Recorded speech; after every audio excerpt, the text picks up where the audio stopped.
Welcome to the 154. We're about 3 or 4 miles south of Albia right here. This farm sits, think of a big L. And so as we walk you through the farm today, I want you to think about that L and the power of connecting two different food sources. We have surrounding timber all the way around us.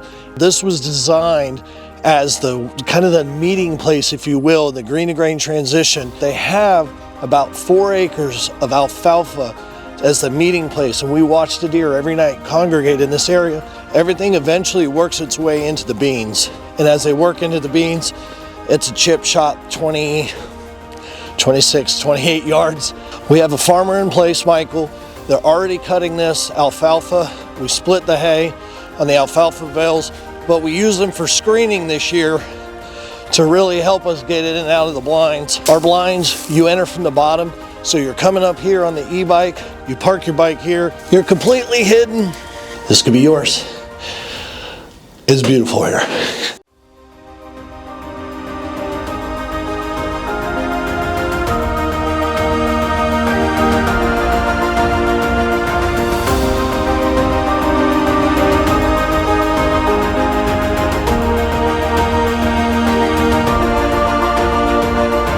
Okay guys, so we're here at the second gap, which is really the main gap. The beauty of this design and what happens here, and why I call this Mark's greatest mousetrap he's ever built.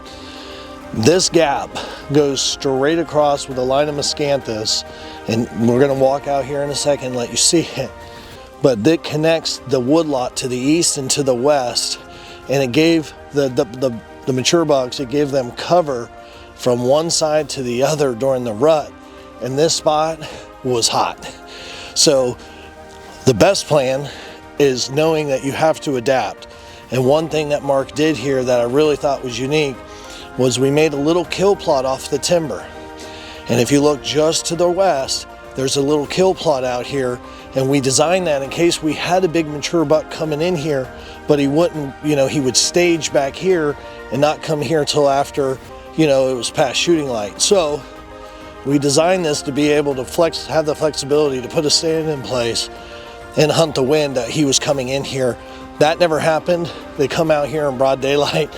They have no problem at this farm, so let me walk you past. So as the deer are coming out of the farm here,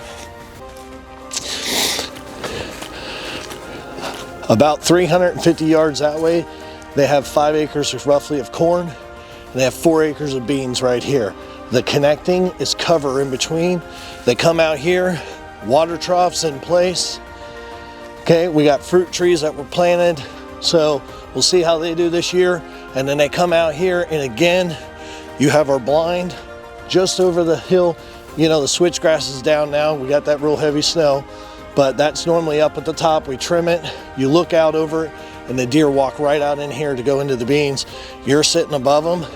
Any north wind, you sit right there, and it's yours. Everything the deer need, the fruit trees, the clover, the alfalfa, everything's here in place. And again, there is a secret surprise on this farm that we haven't got to yet. I'm waiting. We'll save that one for the end. So come with me, and we'll work our way back to the corn gap. Okay, so now, Power L, okay? We had the beans, we had the major crossing point through the woodlot, all that timber.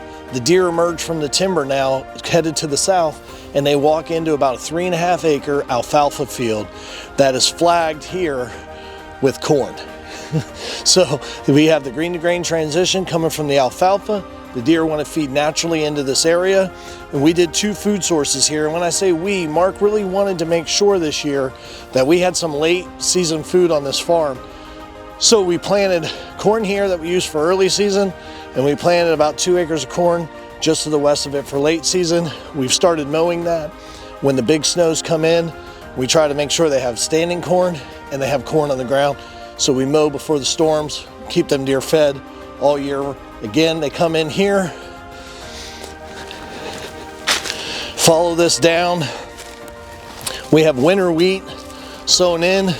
This was the first corn we cut, and essentially we created from the bedding to the south to the bedding to the center of the farm, to the bedding to the north, food along all major intersections.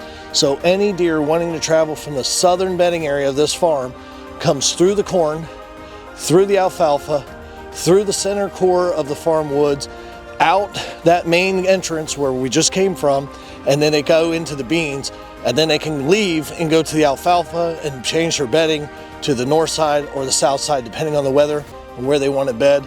But there is food literally from the time they emerge from the cedars to the time they get to the core woodlot on the 154.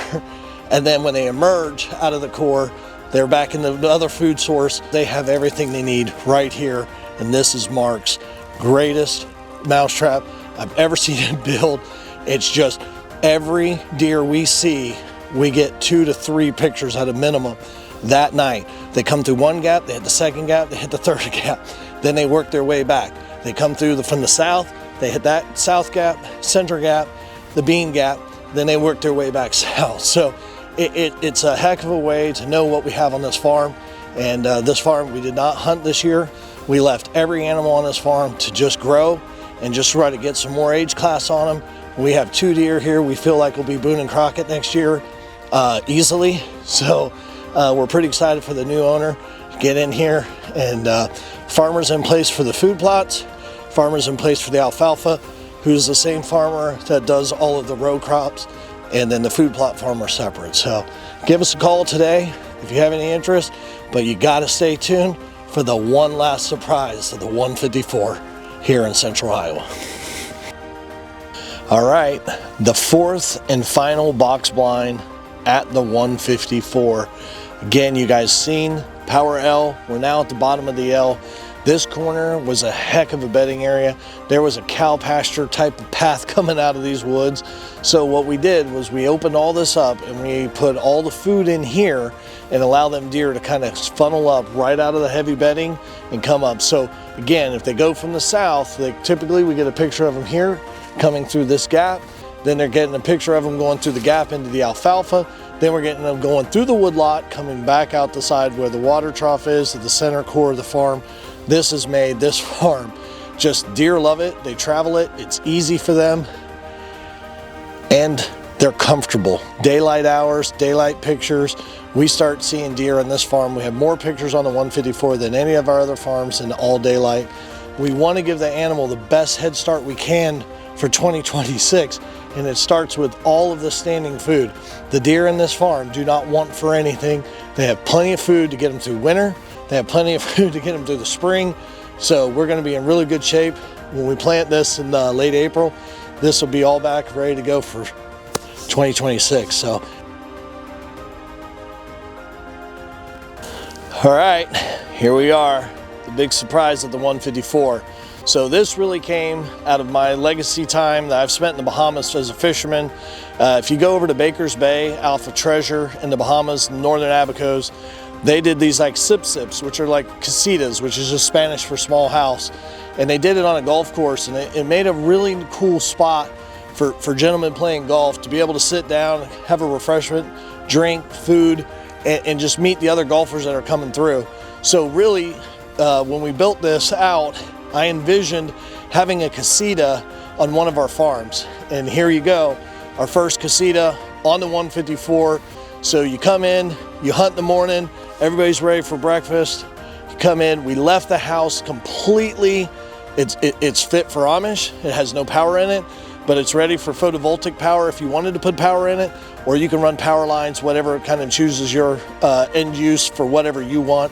We'll show you inside here in a second, but this is really the mainstay of the farm. This is where everybody wants to come back, have their cup of coffee, sit on the porch, and overlook the pond that was put in for swimming. So in the summer, come up, you're dorking here on the farm, you're hot, come in, jump in the pond, go for a swim, come back out, sit on the deck, dry off, come back in the house, eat some lunch, get back to the farm, do your chores, and enjoy what southern Iowa has to give you, which is peace and quiet in a place where no one can see you and you cannot be seen.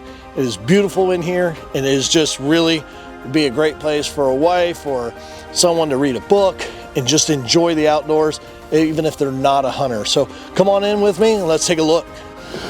So very simple, Amish built, Amish design, very, very simple meeting place. You can do whatever you want with this. We have a closet outdoor that'll hold your batteries if you decide to do power, solar. And then you can put a bathroom right off that side if that's what you choose to do. It has bunk rooms on both sides. But again, you guys, we all see this, but if you're an Amish family and you wanted to buy the farm, the house actually meets your standards as well. And then it's ready for the owner to come in and put their twist on what they want to have here. Again, bunks on both stairs, on both sides of the home, if you will, the Cassita, and the porch from the heavens. So this one here is really where I like to hang out. You can sit here. I enjoy it. Just grab your spot to sit out here, talk about the day's hunts, what's happened, what you saw, who saw what, somebody shoot one, hang a deer. The stories that'll be told on this porch will probably all involve the 154 and how special this piece of ground is to you and your family. 154 acres. It feels like you're on 300 to 500 acres in here. It's secluded, it's private, and you have a place that you can mold for your family based on what your family's needs are. If you're interested, give us a call. We'd love to see the next family in place. Everything here will be done this year, and it'll be ready for you to hunt in the fall 2026. Thanks, and welcome to the 154. Hopefully your new farm.